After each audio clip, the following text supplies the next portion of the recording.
ज्यादा लोग हैं। देखिए, पुणे महाराष्ट्र में टीम बन गई है, दिल्ली के अंदर टीम बन गई है, फरीदाबाद के अंदर टीम बन गई है, और हमारी भोपाल के अंदर टीम है, हमारी आयानगर तो खैर दिल्ली में, बुलंदशहर के अंदर हमारी टीम हो गई है, हमारी बींद में टीम, बीड़ बीड़ महाराष्ट्र में टीम है हमारी अमृतसर में टीम है, हमारी चित्तौड़गढ़ में टीम है, हमारी पंजाब उड़ीसा में टीम है, भिंड मुरैना में टीम है और तेलंगाना में, और बेंगलोर के अंदर भी टीम है, हमारी भिवांडी में भी टीम है। तो इतनी जगह की टीमें हैं, हमारी बागपत बड़ौद की टीम है। तो ये इतनी सारी टीमें, इतने सारे लोग, कुछ लोग इसमें से नहीं आ पाए, लेकिन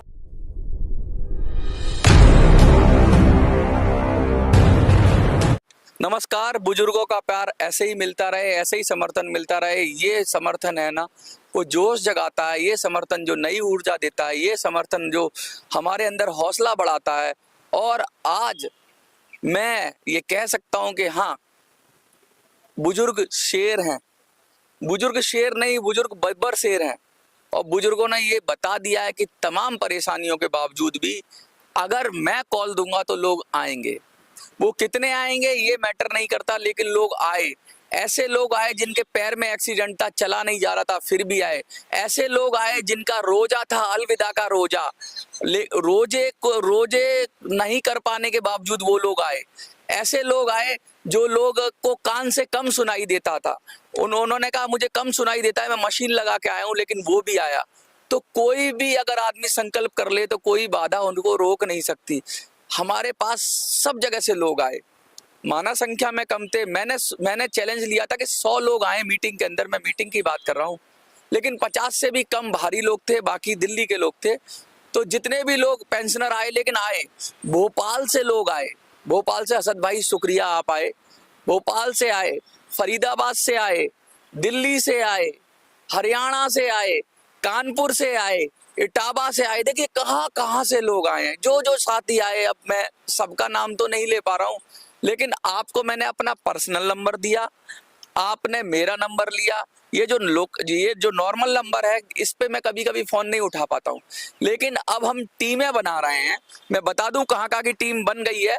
तो मैं जरा सबसे पहले कल की मीटिंग के बाद जो हमारा जो डेवलपमेंट है मैं बताता हूँ कि कहाँ कहाँ की टीम हमने बना ली है। जहाँ पे टीम का मतलब है जहाँ पे एक से ज्यादा लोग हैं। देखिए, पुणे महाराष्ट्र में टीम बन गई है, दिल्ली के अंदर टीम बन गई है, फरीदाबाद के अंदर टीम बन गई है, और हमारी भोपाल के अंदर टीम है, हमारी आयानगर तो खैर दिल्ली में, बुलंदशहर के अंदर हमारी टीम हो गई है, हमारी बींद में टीम, बीड़ महाराष्ट्र में टीम है, हमारी अमृतसर में टीम है, हमारी चित्तौड़गढ़ में टीम है, हमारी पंजाब उड़ीसा में टीम है, भिंड मुरैना में टीम है और तेलंगाना में, और बेंगलोर के अंदर भी टीम है, हमारी भिवांडी में भी टीम है। तो इतनी जगह की टीमें हैं, हमारी बागपत बड़ौद की टीम है। तो ये इतनी सारी टीमें, इतने सारे लोग, कुछ लोग इसमें से नहीं आ पाए, लेकिन उन्होंने फोन किया कि वो ट्रैफिक में फंस गए हैं, या कुछ लोगों की रेलगाड़ियां कैंसिल हो गई, कलकत्ता की खासकर मैं बता रहा हूँ। लेकिन फिर भी मुझे उम्मीद नहीं थी, मैं कह रहा था आपको 100 लोग, लेकिन मुझे 10 की भी उम्मीद नहीं थी 10 आएंगे। लेकिन आपने कह के करके दिखा दिया, जो मेरा विश्वास था वो आपने पूरा किया। मुझे पता है कि अगर आज 50 लोग हैं EPS 95 के जो एक आवाज पर आ गए, तो वो 50 लोग क्या कह रहे थे, उन्होंने क्या कहा, मैं बताता हूँ उन्होंने क्या कहा। वो मेरे साथी कह रहे थे, मनोज भाई मैं तो सिर्फ देखने आया था कि आप कर क्या रहे हो। मेरे घर में लोगों ने कहा कहाँ जा रहे हो, इतनी दूर जा रहे हो, मैं रिजर्वेशन करके आया, लेकिन मैं ये देखना चाहता था होगा भी कि नहीं होगा प्रोग्राम। तो जब आपको देखा, आपसे मिला, तो मेरी ऊर्जा बढ़ गई। मैं 5 आदमी ला सकता था, मैं 10 आदमी ला सकता था। तो लोग ये कह रहे थे कि मतलब उनकी क्षमता, जो अकेले अकेले आए थे, उनकी क्षमता 5 आदमियों को लाने की थी। अगर वो प्रयास करते तो 5 आदमी ले आते, उन्होंने ये कहा। तो कहने का मतलब ये है कि अगर 50 भी एवरेज लगाओ तो 250 आदमी की ताकत है हमारे पास इस समय। 250 आदमी एक कॉल पे दिल्ली आ जाएंगे। अब वो टीमों की मदद से, अगर उनको थोड़ा टाइम दिया जाए तो एक कॉल पे दिल्ली आ जाएंगे। 250 हैं। 250 आदमी बहुत होते हैं, लेकिन बहुत ज्यादा भी नहीं होते, क्योंकि एक लोकसभा के लिए मैंने कहा कम से कम 1000 लोग चाहिए, और 7 लोकसभा के लिए 7 से 10,000 लोग चाहिए। क्योंकि अब एक लोकसभा की हम बात कर रहे हैं, तो 1000 लोग चाहिए, तो अभी जो हमारी शक्ति का आकलन है वो 1 लोकसभा से भी कम है। तो हम जो जो टोटल असेसमेंट है, जो मैं कह रहा था दिल्ली फतेह की जो बात कर रहा था, उस टारगेट को हम दिल्ली फतेह ना करके हम पूर्वी दिल्ली फतेह तो कर सकते हैं। मतलब 1 लोकसभा तो हम जीतने के या लड़ने के काबिल हैं, लेकिन हम पूरी दिल्ली को लड़ने के काबिल नहीं, साफ साफ कहूंगा मैं। इस पे आपकी क्या राय है, आप बताइए। मैं ये कह रहा हूं कि अभी जो शक्ति है वो 1 लोकसभा लड़ने की शक्ति है। क्या 1 लोकसभा हमें लड़नी चाहिए? जितनी शक्ति है उतना ही लड़ना चाहिए, क्योंकि अगर पूरी में 7 में लड़ेंगे तो फिर हम कहीं के नहीं रहेंगे, ना तो जीत पाएंगे और ना अपनी शक्ति से ढंग से लड़ पाएंगे।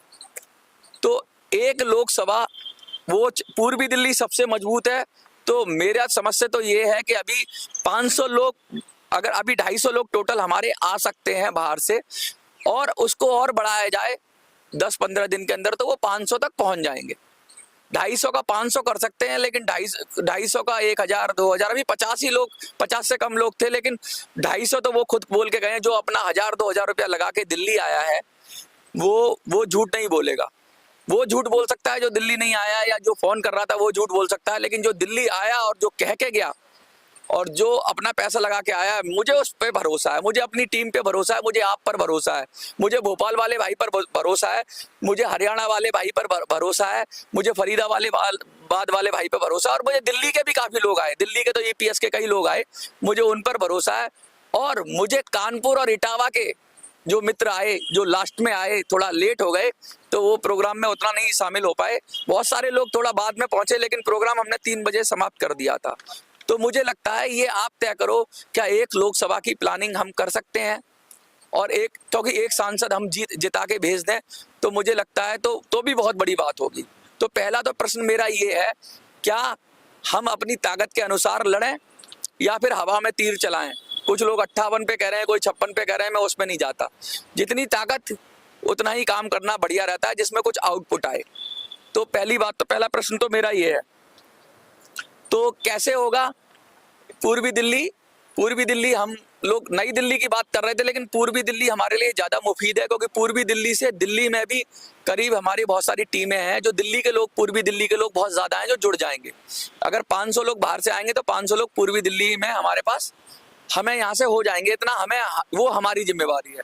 वो ड्राइवर हैं, वो समाज सेवी हैं, वो महिलाएं हैं, वो वकील हैं, वो सब मिला के 500 हो जाएंगे। तो कहने का मतलब है कि अब हमें इस टारगेट को थोड़ा छोटा करना पड़ेगा। अगर आपकी सहमति होगी तो हम ये करेंगे। अब हम दूसरी बात कहते हैं कि कैसे होगा। एक चुनाव के अंदर मैं आपको एक्सपेंसेस बताता हूँ क्या क्या होता है। एक लोकसभा चुनाव के लिए कम से कम 25,000 रुपया सिक्योरिटी डिपॉजिट होता है। 25,000 रुपये सिक्योरिटी डिपॉजिट है, यानी 25,000 का ये खर्चा। 25,000 के बाद हमारे जो पैम्पलेट हैं, जैसे 4 लाख से 5 लाख पे जीत या हार होती है, तो हमें 4 लाख पैम्पलेट चाहिए टोटल। अगर 4 कलर में, अगर हम एक पैम्पलेट एक परिवार को, वैसे तो लोग 20-20 लाख पैम्पलेट छपवाते हैं, अगर हम 4 लाख भी पैम्पलेट छपवाएं तो 1 रुपए के हिसाब से अगर 4 कलर में हम पूरी बात लिखेंगे अपनी, तो 1 रुपए से कम पैम्पलेट नहीं पड़ेगा। तो यानी 4 लाख का तो हमारा पैम्पलेट का ही खर्चा है। पैम्पलेट के बाद हमें, क्योंकि एक लोकसभा में 10 विधानसभाएं आती हैं, तो उसके अंदर हमें ई रिक्शास की जरूरत होगी प्रचार के लिए। बहुत लोग गाड़ियां रखते हैं। अब ई रिक्शा में हमारे पास दोहरा फायदा है। एक तो हमारे जो बुजुर्ग लोग हैं उसमें बैठ सकते हैं, बैठ के दूर दूर जगह होती हैं, दूर दूर प्रचार के लिए जा सकते हैं।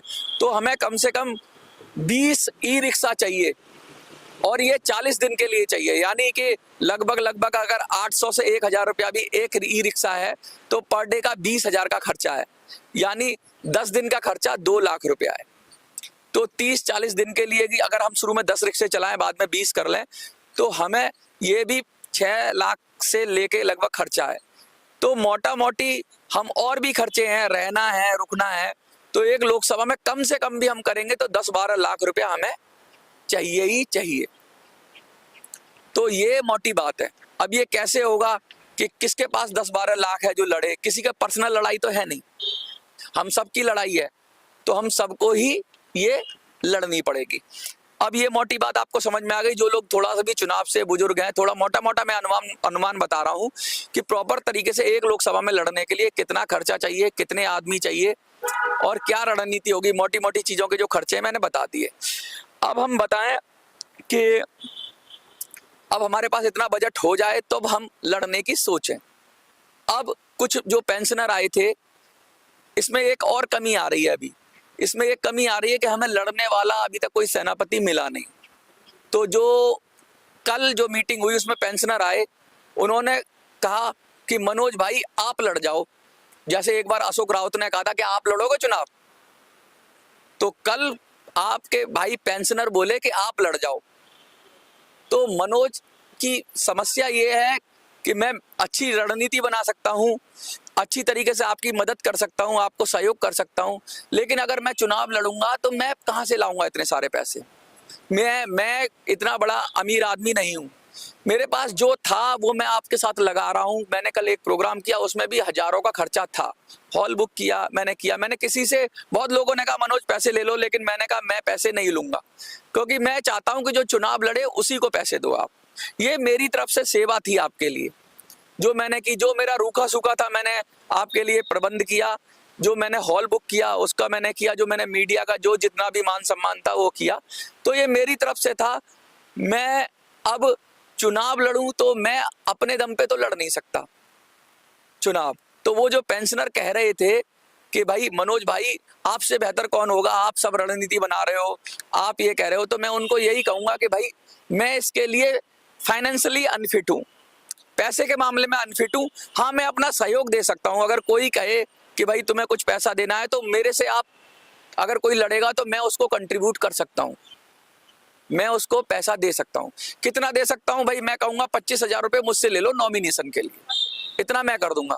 रहने ठहरने की जिम्मेवारी भी अगर रहे तो वो मैं कोशिश कर सकता हूँ लोगों से बात करके, कोई समाज सेवियों से बात करके। बहुत सारे ऐसे लोग हैं जो मदद करने को तैयार हो जाएंगे।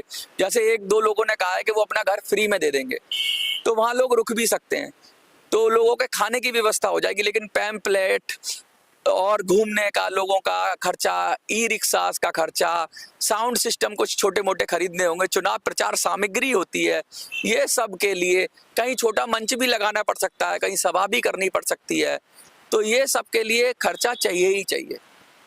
अब बहुत सारे लोगों की मैं बताऊं कि पूरे देश से मेरे पास कॉल आ रही है। मैं कुछ मैसेज दिखाना चाहता हूं आपको।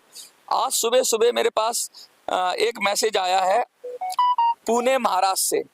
मनोज साहब आपको प्रणाम है, हम पूना से बात कर रहे हैं। हम लोग 70 के ऊपर लोग हैं और अशोक रावत जी जैसे लोगों को 10 साल लग गए, अब और समय नहीं लगना चाहिए। अशोक रावत जी बहुत संघर्ष कर रहे हैं, अब आगे बढ़ो, हम आपके साथ हैं। हमारी आपसे विनती है कि आप इस लड़ाई को मत छोड़ना। ये मैसेज है पूना से। ये मैसेज अगर आपको आ रहा है तो मैं बता दूं।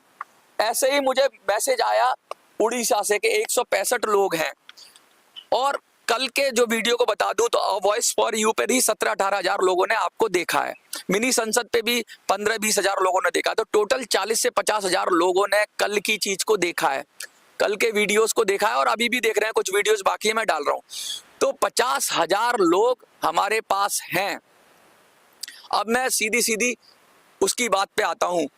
क्या ये जो 50,000 लोग जो ये मूक दर्शक बनकर देख रहे हैं, मैं उनसे नहीं कह रहा जो दिल्ली आएंगे, उन 500 लोग तो वो तो खर्चे को तैयार हैं, वो तो अपना खर्चा करके आए हैं। अभी भी जो लोग खर्च करके आए होंगे 1200-1500 तो उनका आना जाना किराए में ही लगा होगा। जैसे भोपाल से एक साथी आए थे असद जी, उनका 1200-1500 रुपया आने जाने का लगा, तो वो तो खर्च कर ही रहे हैं। क्या ये लोग जो देख रहे हैं, क्या ये अपना कंट्रीब्यूशन देना चाहते हैं?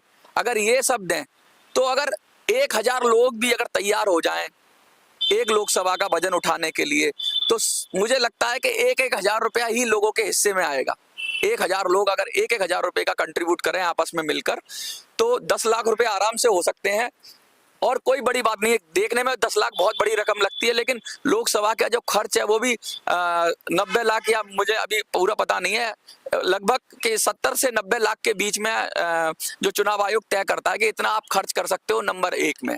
लेकिन कोई आदमी, बड़े बड़े अरबपति ही चुनाव लड़ सकते हैं या करोड़पति चुनाव लड़ सकते हैं, हम लोगों का बस का नहीं है। लेकिन हाँ, क्राउड फंडिंग से हम लोग मिलकर अपने मुद्दे के लिए अगर 1000 लोग इकट्ठा हो जाएं और कम से कम 1-1 हजार रुपया अगर हम डालें, तो हम चुनाव लड़ने की स्थिति में आ सकते हैं, और पैसा होगा तो लोग भी आ जाएंगे, लोगों की व्यवस्थाएं हो जाएंगी, दिल्ली से भी बहुत सारे लोग आ जाएंगे, धीरे धीरे बढ़ जाएगा। तो सबसे मोटी बात यह है, क्या 1000 लोग कंट्रीब्यूट करने को तैयार हैं? 78 लाख पेंशन भोगी हैं बोलते हैं, 1000 लोग, क्या 1000 कम से कम? कुछ लोगों ने तो मुझे मैसेज किया कि हम 5000 तक कर देंगे। बहुत शुक्रिया, जो ज्यादा कर सकते हैं उनके लिए मनाही नहीं है, लेकिन 5000 से ज्यादा कोई ना करो, क्योंकि बहुत सब लोगों का जो लोग जो पैसा देंगे वो उसमें काम भी करेंगे, वो उसके साथ मैसेज भी शेयर करेंगे, क्योंकि उनका जब तक कुछ नहीं जाएगा, अकेला आदमी कुछ नहीं कर सकता, जब तक सबका कंट्रीब्यूशन नहीं लगेगा, थोड़ा थोड़ा थोड़ा थोड़ा, तब तक कुछ नहीं होगा। तो ये आपको तय करना है कि भाई क्या 1000 लोग तैयार हैं? लाखों लोग, हजारों लोग देख रहे हैं, 10,000, 20,000, 50,000 लोग देख रहे हैं, क्या 1000 लोग आप तैयार हो? ये इन सारी टीमों से मैं बात करूंगा। ये टीमें कह रही हैं इनके पास लोग हैं, तो क्या वो जिम्मेवारी उठा लेंगे कि कोई 5 लोगों की जिम्मेवारी उठाए, 5 लोगों से बात करे? अगर आप सब लोग तैयार हैं, मैं भी 25,000 रुपए का डोनेशन देने के लिए तैयार हूं। उसमें मेरे से डोनेशन ले लो। क्या अब आप ये तय करो, क्या चुनाव लड़ना चाहिए?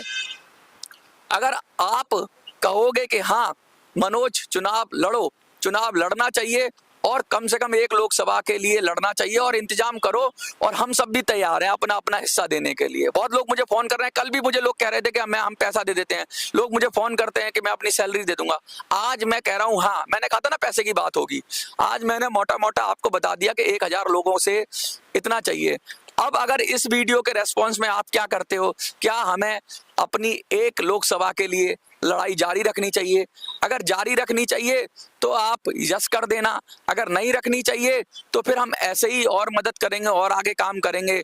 ये अब आपके ऊपर है। मैं जहां तक ला सकता था, जहां तक गाड़ी खींच सकता था, जितनी मैं अपनी दम लगा सकता था, जितना मैं अपना पैसा खर्च कर सकता था, जितना मैं अपनी हिम्मत के साथ आ सकता, मैं यहाँ तक आ गया हूँ। यहाँ के आगे अब सब लोग आपकी जिम्मेवारी है। 1000 लोग अगर तैयार हैं तो हम भी तैयार हैं आगे बढ़ने के लिए, लड़ने के लिए और भिड़ने के लिए, और हमसे जो सहयोग होगा वो करेंगे। लोगों को रुकने का, खाने का इंतजाम, और जो पैसा भी है, मैं कुछ लोगों से, गिरधारी जी जैसे लोगों से भी संपर्क करूंगा, और पैसा उनकी तरफ से भी आ जाएगा। लेकिन हमें अपना जिम्मेवारी निभानी होगी। क्या आप जिम्मेवारी निभाने के लिए तैयार हैं? अगर हैं तो यस लिखिए। अगर मुझे यस मिलते हैं तो फिर मैं एक अकाउंट खोलूंगा। क्या होता है कि चुनाव के लिए एक अकाउंट खोला जाता है, तो फिर मैं एक अकाउंट खोलूंगा। अगर आपका यस मिलेगा, और नो मिलेगा तो मैं इसको यहीं पे बंद करके आगे आपके लिए मैं, जैसे आप चलोगे वैसे मैं चलता रहूंगा। एक अकाउंट खोलूंगा और उस अकाउंट का नंबर आपको शेयर करूंगा। उस अकाउंट के नंबर में हम मोटी मोटी बात क्या करेंगे कि सीधा सीधा आप यूपीआई के जरिए, किसी भी तरीके से, नेट बैंकिंग के जरिए, फोन पे, व्हाट्सएप, या फिर आप पेटीएम, गूगल पे, किसी के भी जरिए आप अपना कंट्रीब्यूशन भेज सकते हो। मैं रोज उस अकाउंट में, अगर आपने यस कहा तो मैं उस रोज अकाउंट में बताऊंगा कि आज इतना कंट्रीब्यूशन आ गया, जिससे आपको उसकी स्टेटमेंट दिखाऊंगा इतना आ गया। अगर हम अपने टारगेट के आसपास पहुंच जाएंगे तो हमें, जितनी जल्दी हम पहुंच जाएंगे उतनी जल्दी हम काम शुरू कर देंगे। और मैं इसके लिए 2 या 3 दिन रखना चाहता हूं। सबसे पहले तो आप बताइए, क्या हमें पूर्वी दिल्ली से जाना चाहिए? क्या पूर्वी दिल्ली हमें फतेह करनी चाहिए? यस करनी चाहिए। तो क्या जो लोग दिल्ली आ रहे हैं वो तो ठीक है, जिन लोग पेंशनरों का ये आइडिया है कि आप जाओ मैदान में, तो क्या हमें मैदान में आना चाहिए? मुझे मैदान में आना चाहिए? अगर आना चाहिए तो बताइए यस, और नहीं आना चाहिए तो हम फिर ऐसे ही आपके लिए, या फिर कोई और बड़ा लीडर आ जाए। ऐसा भी हो सकता है कि कोई व्यक्ति ऐसा मजबूत आ जाए जिसके पास अपने पास से लाखों रुपए हो और उसे पेंशनर ही हो, ऐसा आप में से कोई व्यक्ति हो तो आप वो भी भेज सकते हो, मुझे कोई आपत्ति नहीं है। अगर राउत साहब आ जाएं या कोई और आ जाए तो मुझे कोई आपत्ति नहीं है। तो फिर हम उनके लिए इंतजाम करेंगे, उनके लिए पैसा इकट्ठा करेंगे। लेकिन कोई भी आ जाए और जीतना है, बस किसी भी हाल में जीतना है। ये जिद है कि जीतेंगे, और जब तक तोड़ेंगे नहीं, जब तक छोड़ेंगे नहीं। हम दशरथ माझी की तरह हैं जिसने पहाड़ काट दिया था अकेले आदमी ने, लेकिन अकेले आदमी को 20 साल लगे ना पहाड़ काटने में। अभी 2 महीने तो सबको थोड़ा थोड़ा छेनी हथौड़ा लेके मारना पड़ेगा। अब आप ये मुझे बता देना यस, तो मैं फिर अकाउंट नंबर खोल के, इलेक्शन अकाउंट खोल के अकाउंट नंबर शेयर करूंगा। और नो तो कोई बात नहीं, जितना जहां तक चले वहीं तक बहुत अच्छी बात है। आगे ईश्वर फिर से कहीं ना कहीं कोई ना कोई शक्ति देगा। देखते रहिए मिनी संसद।